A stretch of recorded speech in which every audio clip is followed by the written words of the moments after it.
जो सब नामों से, वो नाम जो सब नामों से, आप सबकी सलामती हो। बात हम सीखने को, तो इसके लिए मेरे साथ निकाल लीजिए पालूस रसूल का करंथस की कलीसिया के नाम पहला खत,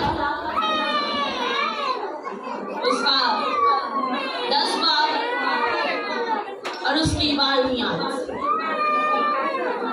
करंथस की कलीसिया के नाम पालूस रसूल का पहला खत है, उसका 10वां बाब है और उसकी 12वीं आयत से खुदा उनके कलाम में मैं आपके सामने पढ़ूंगी। सो खुदा उनके कलाम में कुछ यूं लिखे हैं लफ्ज, बस जो कोई अपने आप को कायम समझता है वो खबरदार रहे कि गिर ना पड़े। तुम किसी ऐसी आजमाइश में नहीं पड़े जो इंसान की बर्दाश्त से बाहर हो, और खुदा सच्चा है, वो तुमको तुम्हारी ताकत से ज्यादा आजमाइश में ना पड़ने देगा, बल्कि आजमाइश के साथ निकालने की राह भी पैदा कर देगा ताकि तुम बर्दाश्त कर सको। आमीन आमीन। तशरीफ होता है तो वो दिलों पर चोट करता है। हालेलुया। जब कलाम होता है, जब कलाम बयान किया जाता है तो वो दिलों पर चोट करता है, और अगर हम तैयार हैं पूरे तौर पर तभी खुदा का कलाम हमारे दिलों पर चोट करेगा, तभी खुदा का कलाम हमारे दिलों के अंदर घर करेगा, तभी कलाम जो है वो अपनी जगह बना पाएगा। अगर हमारा ध्यान नहीं है तो कलाम चाहे जितना मर्जी क्यों ना बुलंद किया जाए, कितना मर्जी क्यों जोश में ना सुना दिया जाए, पादरी साहब भावे पसीनों पसीनी क्यों ना होना पे, वो आपके दिलों पर चोट नहीं करेगा। क्यों? क्योंकि आप उसको रिसीव नहीं कर रहे। आपने कलाम को रिसीव करना, ठीक है। सो यहाँ पर हमने कलाम के अंदर पढ़ा है कि पालूस रसूल ने करंथस की कलीसिया के नाम खत लिखा है, और पालूस रसूल ने जितना भी कलाम किया है, जितना भी कलाम कलीसियों तक पहुंचाया है, वो खतों के जरिए पहुंचाया है। खतों के जरिए कलीसियाओं को खुदा के कलाम से आगाहियां दी हैं, खुदा के कलाम को उन तक पहुंचाया है। और यहाँ पर जो आज एक बात हम सीखने को है वो बड़ी खूबसूरत बात है कि करंथस की कलीसिया को पालूस रसूल ये बता रहे हैं कि तुमने क्या करना है, कायम रहना।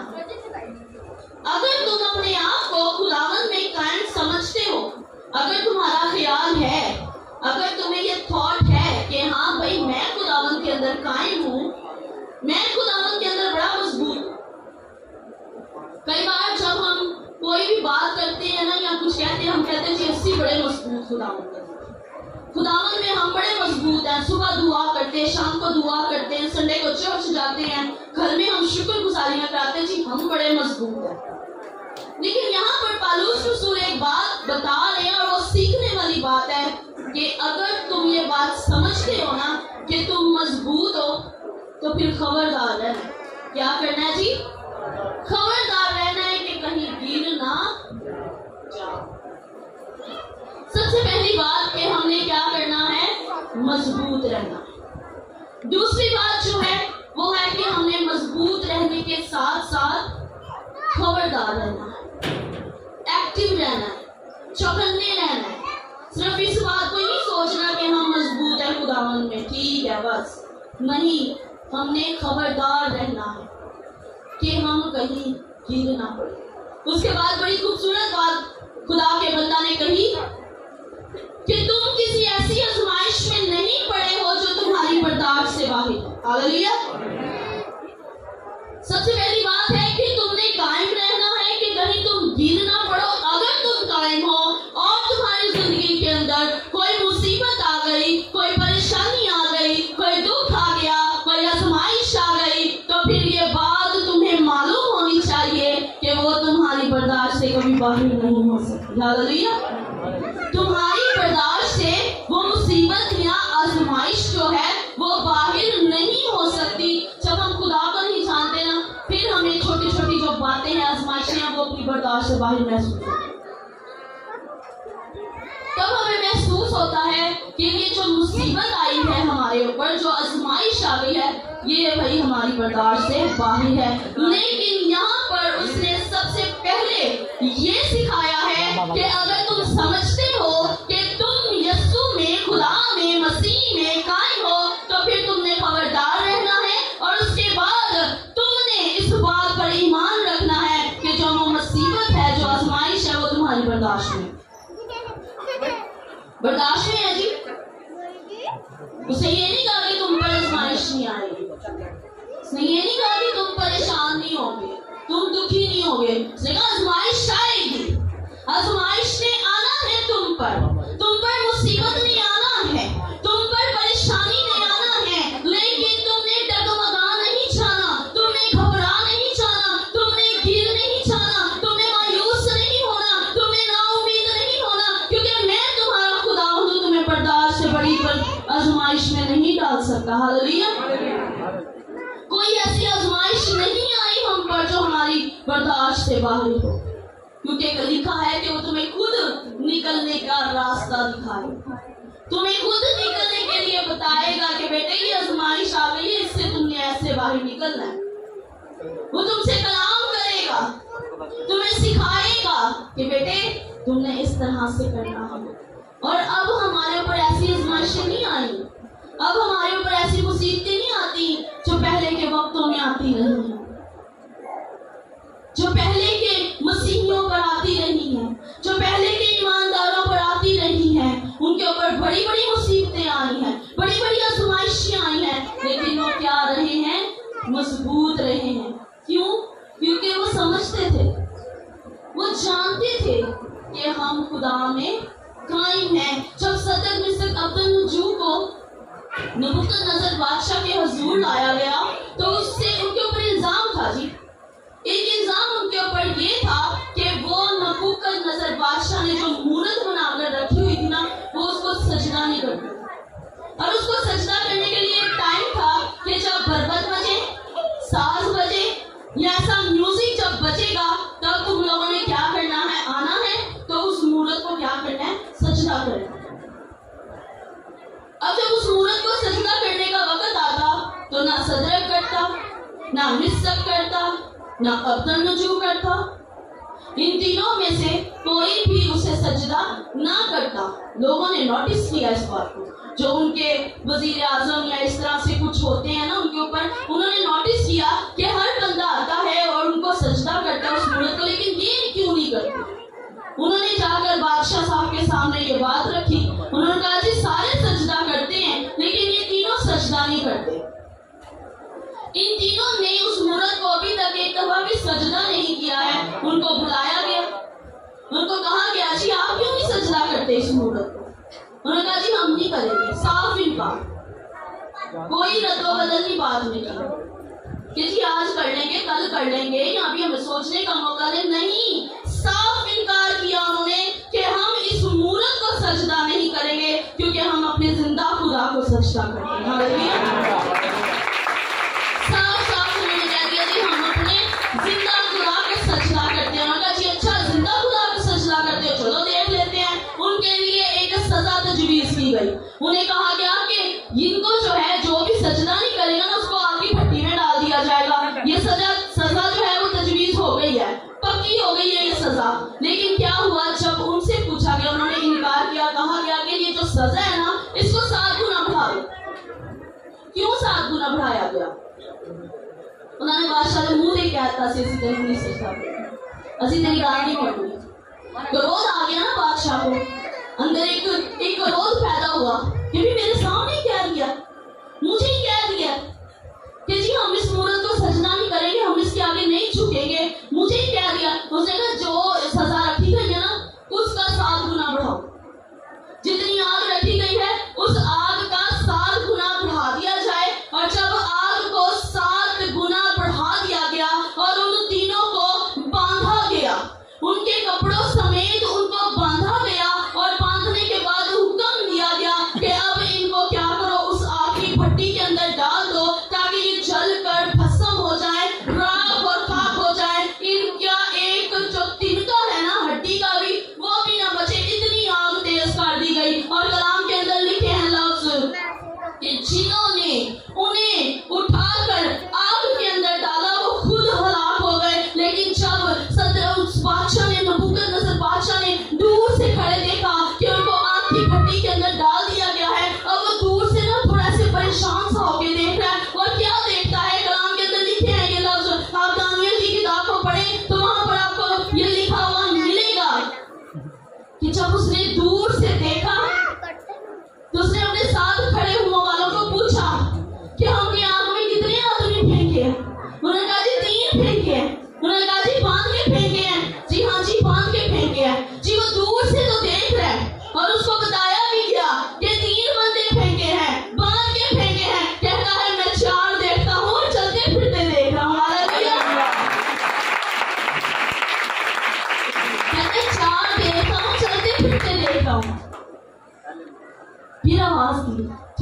करीब गया, आग बड़ी तेज थी, खुद को भी जलने का डर था। फिर थोड़ा सा करीब गया, जाकर आवाज दी, सदरक मिस्टर अब्दुल नजू। आगे से जवाब आया, हाँ जी हाँ जी। कहा, इतनी आग है, इतनी तेज आग है, ये जला देने वाली आग है, जिन्होंने बाहर से फेंका वो हलाक हो गए, तुम तो अंदर हो, तुम्हें कुछ क्यों नहीं हुआ? कहते जिसकी इबादत करते हम साथ आकर खड़ा है हमारे, वो हमारे साथ है। जिसको सजदा करते हैं वो हमारे साथ है, जिसकी इबादत करते हैं वो हमारे साथ है, जिसका नाम लेते हैं वो हमारे साथ है। हमारे ऊपर ऐसी आजमाइश नहीं आई जो साड़ी बर्दाश्त को बाहर। ऐसे नहीं परेशान हुए, ऐसी तकलीफ नहीं आई कि हम बर्दाश्त नहीं कर सकते। हम सब कुछ कर सकते हैं। बाहर निकाल लिया फिर हमको, और कलाम के अंदर लिखे हैं लफ्ज कि जब उनको बाहर निकाला गया, जब उनको उस आग की भट्टी से कहा गया कि आ जाओ, अब बाहर आ जाओ, और जो वो चलकर बाहर आए, तो कलाम के अंदर लिखा है कि उनका एक बाल तक भी जो है वो नहीं चला, उनके एक बाल तक को भी नुकसान नहीं हुआ। क्यों? क्योंकि उनके चौगिर्द पाखरू की आग थी। हालेलुया।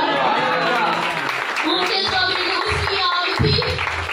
जब वो आग में जाहिर होता है तो जलाल ही जलाल होता है। हालेलुया। जब वो आग में आता है तो फिर कुर्बानी भी भस्म, लकड़ियां भी भस्म, पानी भी चट कर जाता है। हालेलुया।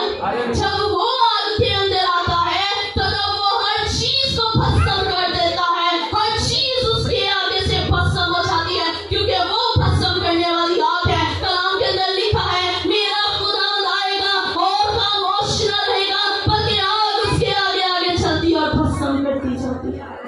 हालेलुया। आग उसके आगे आगे चलती है और भस्म कर जाती है। हम कई बार परेशान होते हैं, हम दुखी हो जाते हैं, फिर बड़ी परेशानी आ गई जिंदगी के अंदर, बड़ा दुख आ गया जिंदगी के अंदर। लेकिन नहीं, अगर आप खुदा के अंदर समझते हैं कि आप कायम हैं, तो फिर घबराने की जरूरत नहीं, डरने की जरूरत नहीं है, खामोश रहने की जरूरत नहीं है। बल्कि अगर मुसीबत आ गई है, क्योंकि आनी है, कलाम के अंदर लिखा है आनी है, क्योंकि अगर ना आनी होती ना तो कलाम में बयान कर दिया जाता कि तुम अगर कायम हो तो मुसीबत नहीं आनी, लेकिन आनी है। लिखा है ऐसी मुसीबत आएगी, आजमाइश तुम पर आएगी, लेकिन तुमने कायम रहना है, तुमने डगमगाना नहीं है, तुमने परेशान नहीं होना है। अब नबूकदनेस्सर बादशाह तो चला गया, उसका बेटा आ गया दारा बादशाह, और दारा बादशाह को भी लोगों ने जो है ना वो यही कहा कि भी तेरे बाप ने ये काम किया था, तू भी ये काम कर। बताते हैं ना लोग कि हाँ जी ये काम होना चाहिए। उसने भी मूर्त खड़ी कर ली। उसने कहा जी जो इसको सजदा नहीं करेगा, उसने एक नई सजा रखी। उसकी सजा ये थी जी कि शेरों की मान में डाल दिया जाएगा। बाप ने सजा रखी थी कि आपकी भट्टी में डाला जाएगा, उसने सजा रखी शेरों की मान में डाल दिया जाएगा। अब उसने भी यही काम रखा कि जब ताशे बजे, बरबत बजे, म्यूजिक की आवाज हो तो हर बंदा आता जाए, सजदा करता जाए, गुजरता जाए। जब बजे आए लोग सजदा कर रहे हैं, गुजरते जा रहे हैं। लेकिन दानियल नबी क्या करता? दानियल नबी अपने घर में जाता और वहां पर कलाम के अंदर लिखे हैं लफ्ज के वो 3 बार दिन के अंदर 3 बार घुटनों के बल होता और दुआ करता। सुबह को, दोपहर को, शाम को, से 3 दफा का टाइम रखा हुआ। 3 बार जाता, घुटने टेकता और दुआ करता। आसपास के लोग देखते कि ये वहां तो सजदा नहीं करके आया और यहाँ पर आकर 3 बार सजदे कर रहा है, 3 बार घुटने टेक रहा है, दुआएं कर रहा है। और जाकर बताया गया दारा बादशाह, उसको जब बताया गया, लेकिन जो दारा बादशाह अगर हम कलाम के अंदर पढ़े तो उसका दिल नरम था। वो उसके जो दिल के अंदर ना खुदा का खौफ था, उसके दिल के अंदर खुदा की थोड़ी सी पहचान थी। और जब उसे बताया गया कि जो दानियल है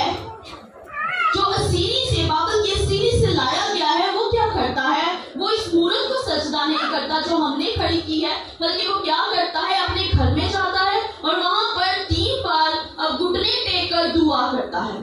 दानियल को बुलाया गया, लेकिन यहाँ पर हमें कलाम में पढ़ने को मिलता है कि दारा बादशाह ने ना उसकी जान छुड़वाने के लिए ना थोड़ा बहुत जद्दोजहद की।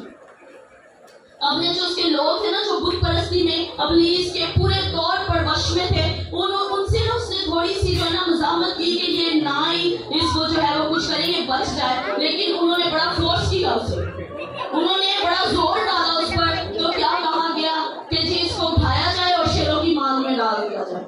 उठा लिया गया, दानियल को शेरों की मान में डालकर ऊपर से बंद कर दिया गया। अब जब उसको बंद कर दिया गया तो दारा बादशाह ने एक काम किया। दारा बादशाह ने क्या किया, वो गया और वो घर पर जाकर दुआ में ठहर। कलाम के अंदर लिखा है कि उसने फाका किया और उसने दानियल के लिए दुआ की। और जब सुबह हुई तो उसको एक जद्दोजहद सी थी, ये सोचने की, ये देखने की कि दानियल के साथ आखिर हुआ क्या। उसने वहां पर आया, जिस गार के अंदर शेर थे उसके अंदर आया और उसके पास आया और उसके पास आकर उसने भी आवाज, उसने कहा दानियल, उसने कहा दानियल, फिर कहा दानियल। अंदर से आवाज आई, हाँ जी बादशाह जी। उसने कहा क्या हुआ तेरे साथ। उसने कहा जिस खुदा की मैं इबादत करता हूँ, अगर वो चाहे तो आसमान बंद कर दे, अगर वो चाहे तो जमीन हिला कर रख दे, अगर वो चाहे तो पत्थरों को चीर दे, उसने मेरे लिए शेरों के मुंह बंद कर दिए। अगर वो चाहे, कलाम के अंदर लिखा है खुदावन तेरी आवाज आपके शोरों को चीरती है। खुदावन की जब आवाज आती है तो वो आपके शोरों को 2 हिस्से कर देती है। जब खुदावन की आवाज आती है वो समंदरों को 2 हिस्से कर देती है। जब खुदावन की आवाज आती है वो बंद को चीर देती है। जब खुदावन की आवाज आती है वो गुर्दों में से गुजर जाती है। जब खुदावन की आवाज आती है मुंह बंद हो जाते हैं। Hallelujah, hallelujah. ऐसे ऐसे शेरों के मुंह बंद हो जाते हैं जो इंसान को एक पल में, अगर उनके सामने इंसान डाला जाए ना, वो इतने भूखे होते हैं कि 1 मिनट के अंदर वो उसकी जो है ना वो धज्जियां उड़ा सकते हैं। गोश्त, टुकड़ा टुकड़ा, हड्डी हड्डी, हर एक चीज चट कर सकते हैं। लेकिन दानियल को जब डाला गया उस मान के अंदर, हर एक शेर जो है वो सुस्त पड़ गया, हर एक शेर जो है वो मांद पड़ गया। हो सकता है सारी रात उन शेरों को सहलाता रहा। Hallelujah, hallelujah. ऐसा हो सकता है ना, सारी रात उसने उन शेरों को प्यार किया। हाँ जी, ये बड़ा प्यारा शेर है, ये बड़ा प्यारा शेर है, ये थोड़ा छोटा है, ये थोड़ा बड़ा है। हालेलुया। जब खुदा का जलाल होता है इंसान के अंदर, जब खुदा उतर आता है तो तब ऐसे काम होते हैं। हालेलुया, बड़े बड़े काम होते हैं जब आपका और मेरा खुदा हमारे साथ होता है। जब हम खुदा के अंदर कायम होते हैं, जब हम खुदा के अंदर मजबूत होते हैं, तब हम कायम रहते हैं। अगर वो तीनों सदर मिसक अब्दुल-नजूब और दानियल डर जाते तो क्या वो इस तरह से महफूज रहते। डर तो आ जाता है इंसान के दिल के अंदर। सोचते तो वो थे कि हम बड़े मजबूत हैं, खुदावंद में सोच तो थी उनकी कि हम बड़े मजबूत हैं, लेकिन अगर खबरदार न रहते और गिर पड़ते तो कभी आज उनका नाम कलाम मुकद्दस में हमें ना मिलता और हम ये कभी सीख नहीं रहे होते कि हम पर ऐसी कभी कोई आजमाइश नहीं आई जो हमारी बर्दाश्त में है, जो हम बर्दाश्त कर सकते हैं, क्योंकि हमारा खुदा हमें छुड़ाने की कुदरत रखता है।